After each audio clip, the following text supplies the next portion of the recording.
Hi, welcome to the third installment of the series where I, Tina from TinaHeals.com, discuss the Osho Zen Tarot. So please check out video 1 and 2 if you haven't already, because we've already reached the Hangman.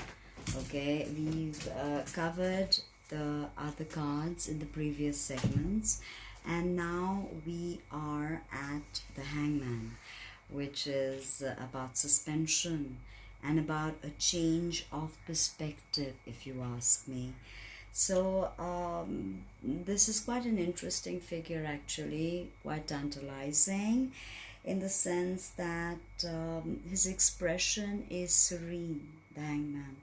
Okay, and even in the Rider in Wait, he seems to be engaged in some sort of bizarre occult meditation, and it's like he doesn't know his roots, and he's like turned his whole ideology over. Okay, and remember that the Hanged Man is self-sacrifice, martyrdom, and a voluntary surrender in some cases to the process of achieving enlightenment. This is the journey. If you take the Fool as the journey of the soul, the Fool is now ready to look at things from a new perspective. So I will sound the bell before we begin the discussion. Let yourself go with the sound of the bell.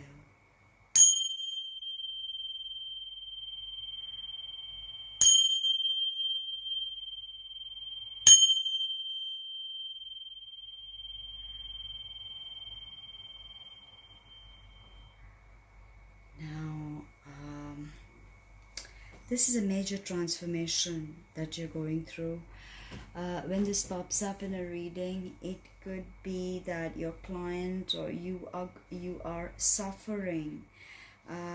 You have suffered, or maybe you're still suffering because of certain issues. Could be illnesses, relationship loss, but you need to understand that there is a deeper mystery to this. Okay, this can indicate a need to develop the inner self and not necessarily look at world through the eyes of materialism and consumerism. Maybe you need to re-evaluate those self-destructive patterns, those self-sabotage scenarios. Maybe your relationship is toxic. Maybe your job is toxic. Maybe your worldview has become toxic. Or maybe the lifestyle you're leading is toxic. And letting go is essential. To remain in suspension is essential to your soul growth. Okay? Now remember that the Hangman is related to all of the dying and resurrected gods of mythology. And if you go into the myth of the Norse god Odin, who voluntarily hung for 9 days from the windy tree of life called Yggdrasil, and this is basically another form of the world tree, and his self-sacrificial act was because he wanted to achieve knowledge of the runes and magic. So this reminds us of the crucifixion, because the crucifixion is also about sacrifice. And if you really look at the symbology, you can see that this suspension kind of dissociates you from the past and the future, and it makes you live in the now, and you create a new direction. You can see things from a different perspective and make necessary adjustments. Okay, because remember, with this readjustment is absolutely necessary, but take your time and pay attention to the inner work that you need to do with this card. Okay, there's a lot of inner work that needs to be done, and Osho calls it new vision. This release is about finding a new vision.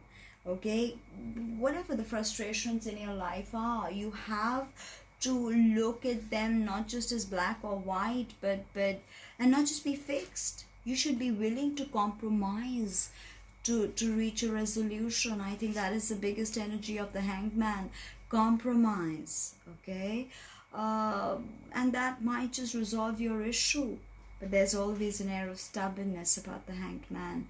And remember that sometimes by making a small sacrifice, you could be rewarded hugely. Now when you look at this card, you see the figure is almost born anew, emerging from his earthbound roots. You see that? Beautiful. And growing wings to fly into the unbounded. The geometric shapes around the body of the figure show the many dimensions of life simultaneously available to him. So beautiful, all of these shapes. Okay, the square represents the physical, the manifest. Okay, what is tangible, and it is the known. The circle represents unmanifest, the spirit, pure space, and the triangle symbolizes the threefold nature of the universe: manifest, unmanifest, and the human being who contains both. Okay, we are the macrocosm and the microcosm, as above, so below. Now remember, this card, this energy is presenting you with an opportunity to see life in all of its myriad dimensions, from the lowest depths to the highest heights. And remember, this duality, this polarization, they exist together. And when we awaken through our pain, through our suffering, through our experiences, we realize that the dark and the difficult are as needed as the light and the easy. And then we have a new vision, a new perspective on the world. So open up to the ultimate, and it immediately starts rewarding you. Spirit pours itself in you. Now this is about growing roots, real roots, okay? Because most of us, we function without any rooting, without any grounding. It is not the body, it is not the mind, it is something transcendental to all duality. That is called the ultimate in all 10 directions. So when you awaken, or when you reach moksha, nirvana, basically these experiences, they show you two directions, right? The height and the depth.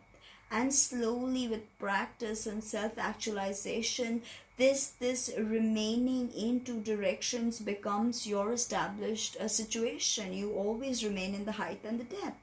And then when you start looking around, you start spreading into all of the other 8 directions. And once you've attained the point where your height and your depth meet, then you can look around to the very circumference of the universe. Then your consciousness starts unfolding in all 10 directions. But you realize that the road has always been one. So this is such a profound energy, because this time of suspension, it is giving us the time and the opportunity to focus on something new. Look at the old stagnant issues with a new ideology.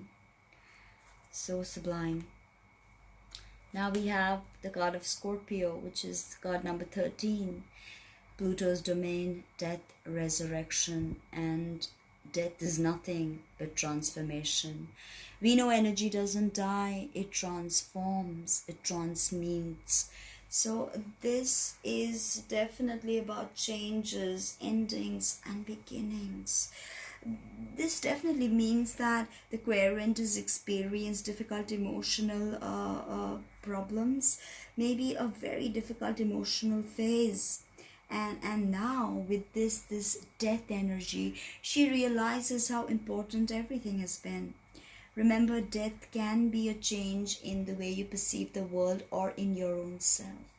You can die to be born again, like the resurrected phoenix. The archetype of Scorpio is actually the scorpion, the eagle, and the phoenix. So ultimately, it's about transformation, transmutation. Okay, this card, of course, can be something very, very mundane, like retirement, redundancy, losing a job, losing a girlfriend, boyfriend, but it could also mean change, soul change. Sometimes it could mean illness, but the other cards have to support that reading. Now, transformation is the best part about our soul's journey, and we know that change is the most important thing. The only permanent thing in the universe is change. So this is, if you look at this figure, it's dark black like death, but this is in a Buddha position, and this figure is sitting on a vast flower of the void. Okay, remember the magician card had the figure sitting on the lotus. This has the great void. There's a face in the great void. We'll get to that. And within his hands or her hands, she holds all the symbols of transformation. You can see the swords that got through illusion. The snake is the kundalini, and it's a symbol of resurrection and truth and infinity. It's also a symbol of rejuvenation. You know how the snake sheds its skin. There's a sense of breaking the chain of limitations with this. Okay, and of course we have the yin and the yang, which transcends all of duality. One of this figure's hands rests on its lap. All it for Osho, no male, female, all androgynous, all Ardhanarishwara. Now the other reaches down to touch the mouth of a sleeping face, symbolizing the silence that comes when we are at rest. This is a time for a deep let go. Allow any pain, sorrow, or difficulty to just be there, accepting its facticity. It is very much like the experience of Gautam Buddha. Then after years of seeking, he finally gave up one night, and he felt like there was nothing he could do anymore. And that very night, he became enlightened. So transformation comes. And it's like death. They both come in their own time. And just like death, it takes you from one dimension into another. Energy never dies. It is reborn. It transmutes. Okay. Now, remember that this tremendous transformation is the inner alchemy. And Zen is the path to authentic alchemy, because it changes you from base metal into gold. But you got to listen to it with your heart, not with your rational left brain. You just need to listen to it with your heart. Maybe not even listen to it, but just feel it. And when you feel it, this transformation, according to Buddha, he calls it the 84,000 doors that open when such realization hits you. So this is deep transmutation, deep transformation. Now we have the god of healing, the god of Sagittarius, which is called temperance, and here it's called integration in the Osho Zen Tarot. See how different this is. It's not easy to recognize this as Major Arcana 14, card number 14, if you're not studying the symbology of the Osho Zen Tarot. So in the Rider in Waite, temperance is Archangel Michael. But here, this is a different symbology. So this is an angelic figure. And it speaks of balance, patience, healing, Temperance is here to bring you harmony. Bring harmony in any situation that might require a decision. So if you're undecided, and you're vacillating between one option to the other, temperance will help you and will weigh up the pros and cons, So this is about patience. Understand patience is a virtue, but always be optimistic with this energy. And this energy is breezy, it's easy, but it comes only through deep life lessons, because you've already gone through the transformation of death with Scorpio. Remember the journey of the soul as the fool card, and the fool is now ready to heal from that turmoil, and the fool is ready to face anything with this integration. That is why Osho calls it integration. There's confidence with this, but this confidence is gentle, it's compassionate, and this is creating harmony, integrating the shadows. That is why Osho calls it integration. See, yin and yang, two faces, two different types of symbology, yin and yang, sun and the moon. This symbol is the unio mystica, the fusion of opposites. This is a time of communication between the previously experienced dualities of life. Rather than night opposing day, dark suppressing light, they work together to create a unified whole, turning endlessly into one another, each containing in its deepest core the seed of the opposite. The eagle and the swan are both beings of flight and majesty. The eagle is the embodiment of power and aloneness. The swan is the embodiment of space and purity. We know the symbol of Paramhamsa in the Indian yogic tradition. The entire content and complete. She's completely content and she feels complete. Okay, she has male, female parts to her. Male, female. She has fire and water. Reminds you of the Song of Ice and Fire from Game of Thrones. And this is about life and death. So this is a symbol of self-creation, new life, a mystical union. This is alchemy. In the Druid deck, this is called Fairlit. The lady Druid, she cooks up this mystical potion that is all about awakening your Kundalini.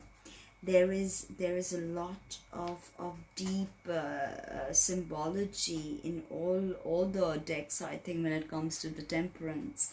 Now remember that when we are not integrated, okay, we are always conflicted as humans, and when we are not integrated, there is a kind of split, and from here rises the phenomena of schizophrenia or bipolar or multiple identity disorders, all of that. This is the very point, okay, the bridge between the world of spirit and matter.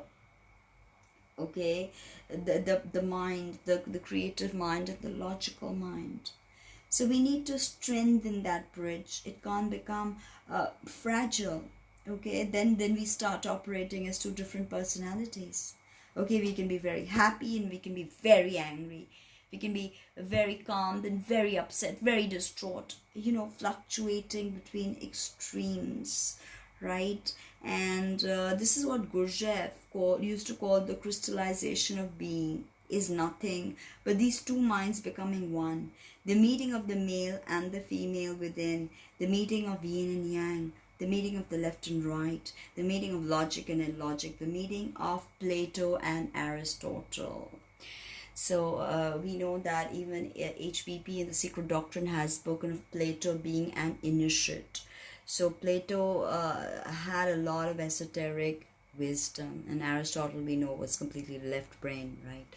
So this is about integration of these polarities and final healing to come from that integration, because that is so supremely, beautifully powerful.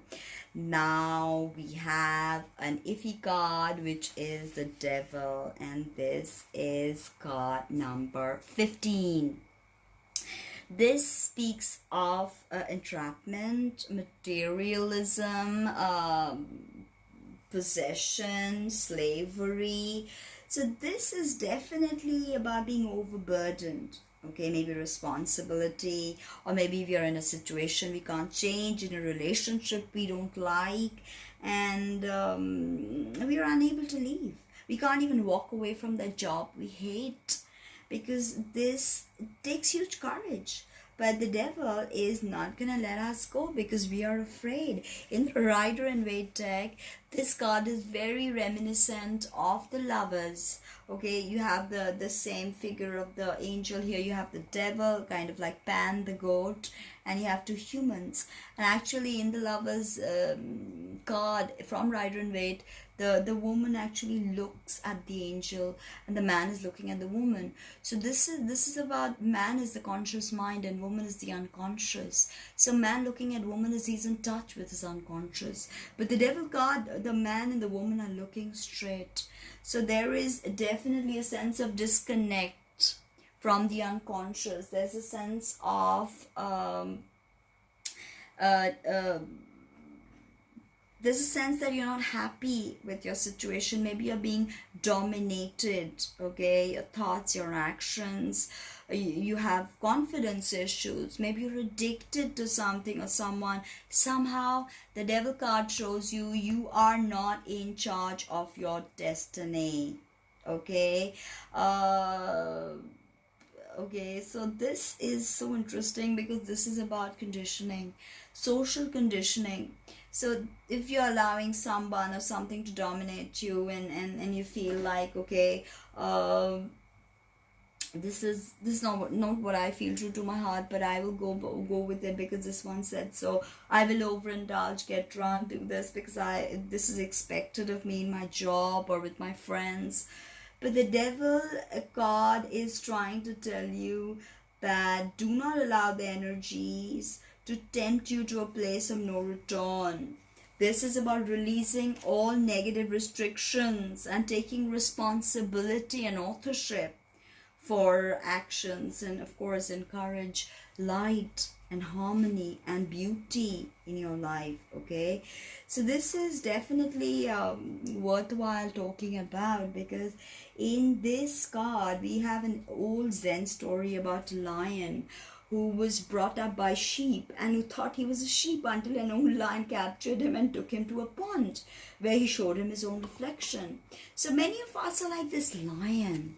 We have this image of ourselves, and it does not come from our own direct experience, but it comes from what others think. So it comes from an external source, the opinion of others. So that is completely a redundant way to look at it, because this personality is imposed from the outside and replaces the real us that if we allowed it would have grown from within. Okay, but we just become a part of our social conditioning, and we become another chip in the block, another brick in the wall, right? So when this pops up, the master wants you to look at yourself in that pond. Look at your own reflection. Are you sheep or are you lion? Are you going to awaken that sleeping lion within, or are you ready to drop your personality? Okay, because you don't care about your own individuality. And the devil is the card of Capricorn, and Capricorn is Saturn's domain. It's definitely about individuality. This is the archetype of the boss. So remember that deep within, Capricorn is about actually initiation into occult mysteries. Many people don't understand that. The hierarchy that the mountain goat must climb, the mountain is representative of hierarchies, right, in the world, but there is also a spiritual hierarchy that the Capricorn must traverse in order to conclude his journey. So remember that this is about your own individual self. Awaken the quality of the lion. The lion moves alone. So always stand away from the crowd. Okay, who knows, maybe you are a lion and you've forgotten. Okay, you are not the slave you're supposed to be. So release these attachments, release these conditionings, right? This is my favorite card, and I think this is the last card I will discuss in this video, and then we will move on to the next video where I will conclude the major arcana. If you want to learn the tarot with me, leave me a message or drop me an email and we can get working together. This is one of those negative cards of the tarot, speaking of destruction, challenges, turmoil, change, sudden erratic change. Lightning is sudden, it's quick, it's devastating. But once we look deeply, we tend to see that this tower was meant to break. What of the foundations? In the Rider and Waite, the tower has very weak foundations. It's crumbling down. They've not used that imagery, but I think the tower was about to crash anyway. Okay, this was a disaster situation waiting to happen. Okay, but we didn't focus on it because we didn't want to change. Okay, and when this pops up, something will break, something will give way, something is taking too much from you, too much effort. Okay, it could be money, emotional, physical, but you need to take the right action to save yourself. When this crumbles, the structure crumbles. This is a card of catharsis. So purging of the old, an initiation into the mysteries of the universe. But remember that you need to take action. And this is catharsis, but it is a life lesson. Okay, this is not easy. It's a challenge. But the lessons that you will learn, you will be thankful for them. Okay, and don't avoid change, because change is inevitable, but avert disaster by taking the necessary action, right? And we need to let go. So in the Osho Zen Tarot, this is Thunderbolt, and this is depicting a tower being burned or destroyed and actually blown apart. We see men, women all leaping because not because they want to, but you can see what's going on. They really have no choice. So there is over here a meditative Buddha figure, okay, which represents the observer, okay, which is the witnessing consciousness. The observer's paradox is proven that the observer creates reality. So this is about the observer. So whatever it is, you may feel like the earth is rocking beneath your feet, everything is shaky, your foundations are gone, your security is challenged. So you want to hold on, right? You want to hold on even more tightly. But this is not about holding on. This is about allowing yourself to emerge from the wreckage stronger and more available to new experiences, to new ways of thought and life. Okay, when this is happening, remember that when there is clear, you will see something beautiful take shape. But watch this destruction with detachment, because otherwise you will burn with it. Okay, you will burn with it, right? There is no escaping the tar. It's profound. It's beautiful, and it will change your life forever. So join me for the next video, where I will start with the star card of Aquarius. If you ask me, it's all about healing. Book a reading with me, learn the tarot with me. Visit my website www.tinahills.com and consider a donation or become my patron. You can find me on patreon.com. So see you there. Thank you. Take care.